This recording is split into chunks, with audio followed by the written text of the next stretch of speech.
We signed our final divorce papers last week, and I just got notified today that the lawyer sent the papers to the court today to be signed by the judge. Everybody keeps thinking that I'm handling this divorce so well, and I'm not. I'm not okay.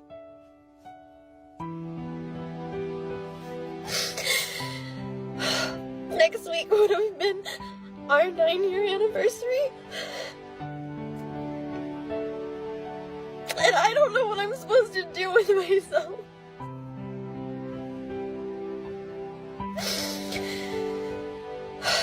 I didn't want this. I never wanted this. And it hurts and it sucks and okay.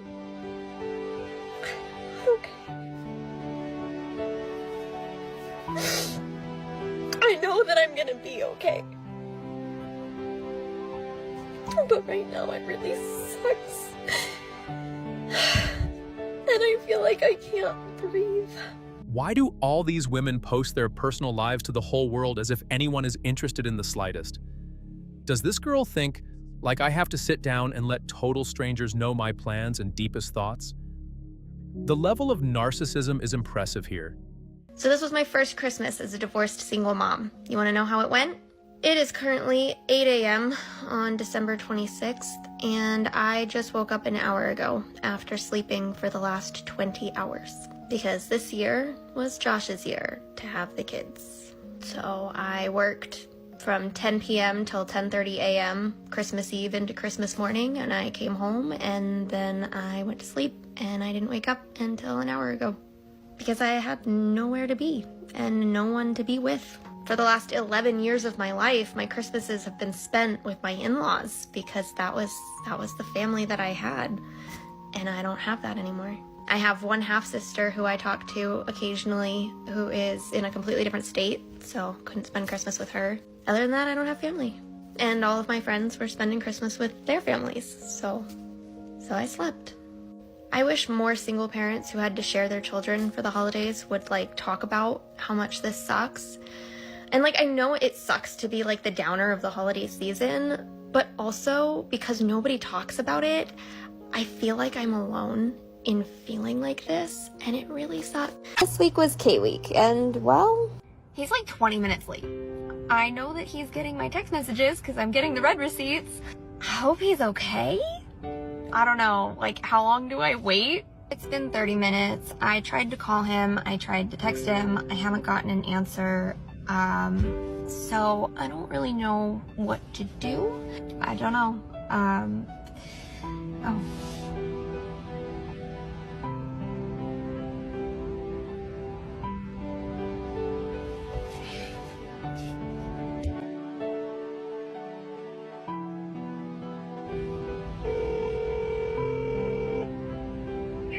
Hello? Hey. Here's the problem. Women always think that when they divorce a man, he is still hers and will be waiting for her. The problem is, we don't feel like that. You go no, come back. But women always listen to other single women because singles women keep women single. Hey, What are you guys doing? we're at the playground right now. Why, what's up? So I got stood up, Jeez. and he kind of said something that really kind of just me up. And I really just kind of want my kids. If maybe you would bring the kids to come and I can just do it with them instead. Let me call Mom and let her know what's going on, because, I think they'd enjoy kayaking, but I also need to ask them or let them know, so. Alright, just let me know. Alrighty. Alright, I'll thanks. let you know what's going on. Alright, thank you. Yep. Alright, bye. Bye.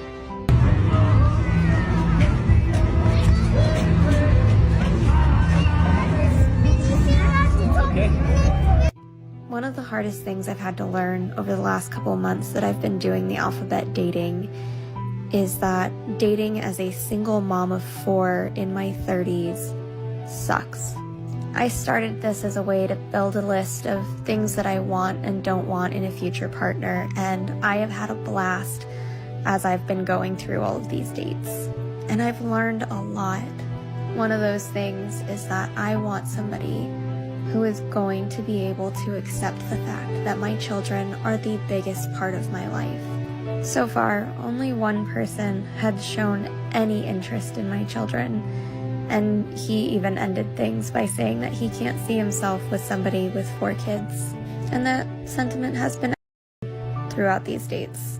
They all tell me that I am really great, they have a lot of fun with me, that they want to keep seeing me, but that they couldn't really see anything serious with me. And I think that that is kind of getting to me, because my kids are freaking amazing, and I don't understand why you wouldn't want to spend. They always regret it, only when it's too late. When marriages end, usually some time has passed since the wedding. In fact, the average length of a marriage prior to divorce is 8 years.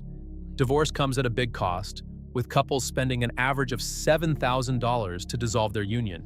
Way of life. I was married for 23 years and with that person for 3 years prior. So for a total of 26 years of my life, I have been out of the game of dating, making friends, going out, and stuff like that as a single woman in her 40s. Yeah, I'm 47.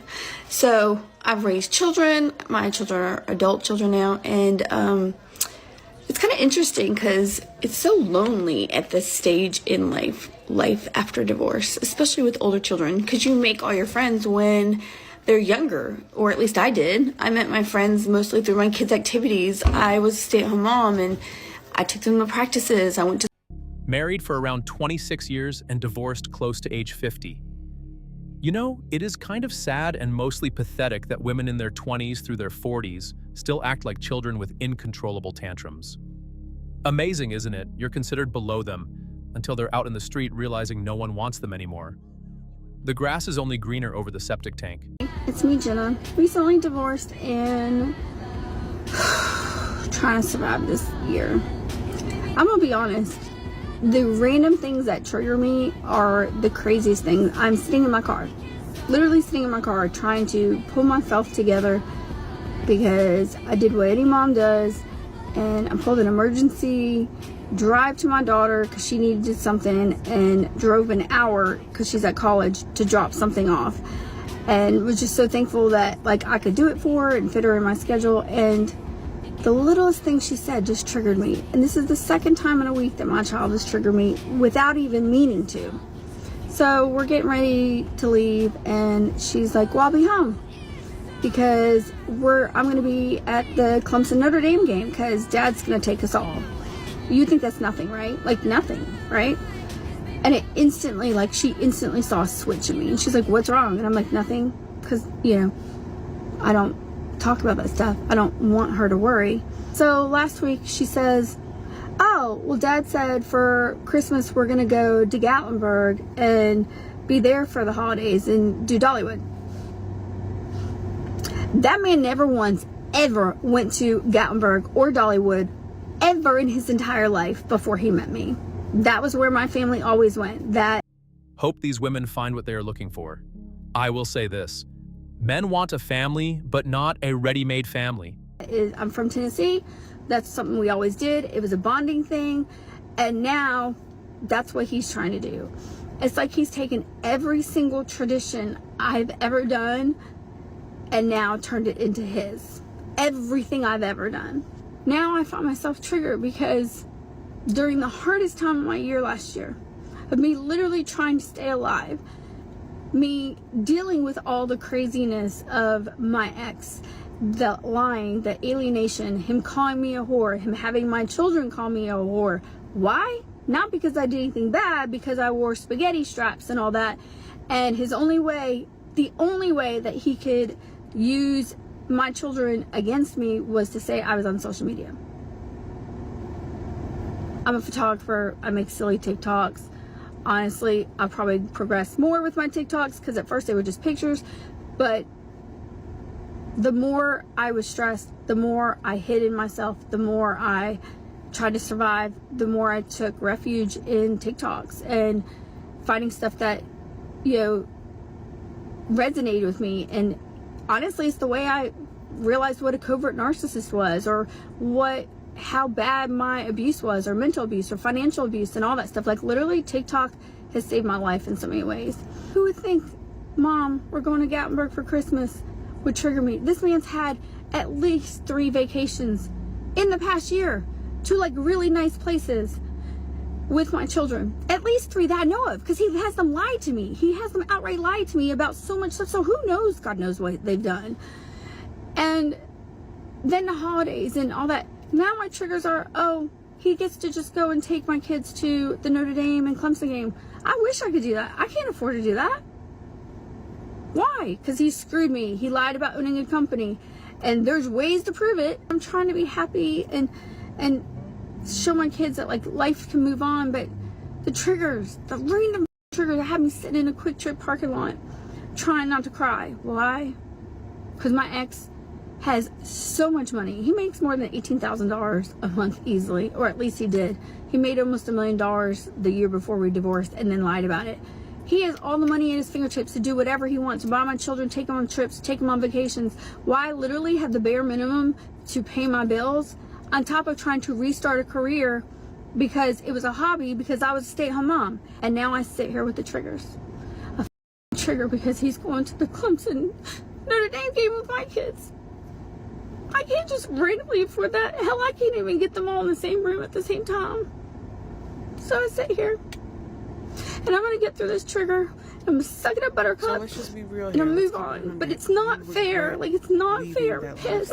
I will also say that usually for a woman who is divorced for any other reason than being a cheater, the man will eventually see the true person she actually is. Life is short, and now it's very tough to find a person who is not all about themselves. To have custody of the kids. I'm like in shock. The second I read it, I started breaking down crying. Like, I literally just got the papers 5 minutes ago.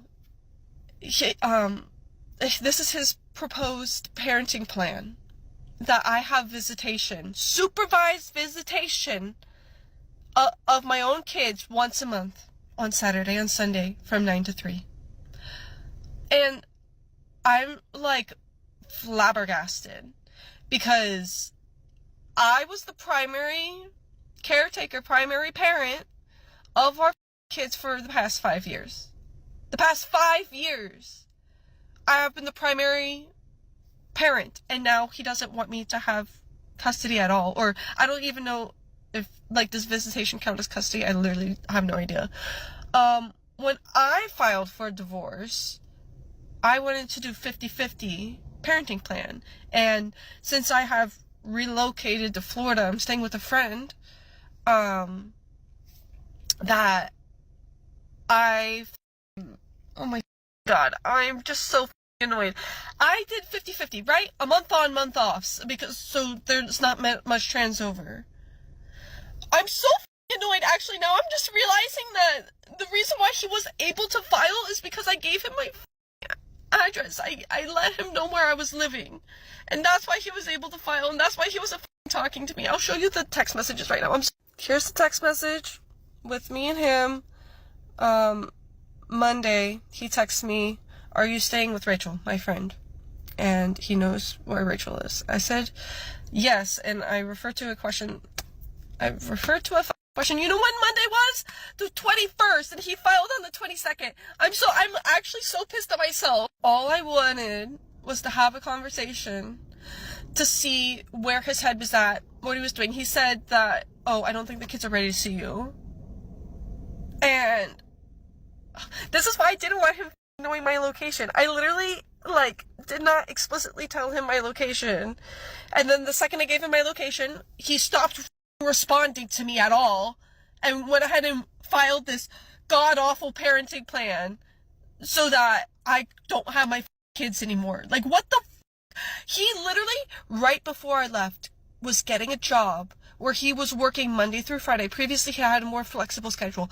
He was going to work Monday through Friday so I can watch the kids Monday through Friday while he watches them on the weekends, which I'm pretty sure that's 70-30, right, in percentages. Like, what the actual... When people divorce, there is a mourning period. That doesn't mean that divorce wasn't for the best, But there was a covenant that was broken, dreams that died, and they have to be mourned. Marriage is for grown-ups. It is way easier to be single because people are fundamentally selfish. When you are married, you have to be selfless almost all the time. Thanks for watching Latest Juice.